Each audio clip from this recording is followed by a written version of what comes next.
Welcome to Kenton's videos. Enjoy the video. You start by confirming the basics that actually matter. Check that your connection meets 5 Mbps or better and switch to Ethernet if possible. This reduces packet loss that triggers error 277. Log out of the game, clear session tokens, or the browser cache so stale credentials aren't causing kicks, and close streaming apps. Once done, restart the router and your device to renew NAT and IP assignments. This often fixes transient disconnects before deeper steps. Next, you perform the middle, more technical work. Verify or reinstall the client to fix corrupted files that make the server drop you. Integrity checks replace missing assets. Disable overlays, VPN, proxies, and mods.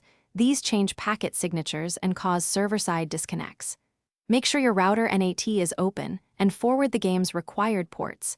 This prevents asymmetric routing that looks like malicious traffic. Once configured, test a short session to confirm stability before proceeding. Finish by isolating and documenting the cause so you don't repeat the loop.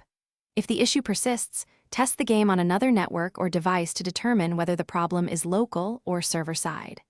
If local, collect logs, timestamps, and screenshots, then contact support with that diagnostic info. Make sure to use the official client and avoid community mods or risky servers as a temporary workaround. If nothing helps, support can trace connections and provide the final fix. Keep your logs ready. Thanks for watching. Consider subscribing if we helped you.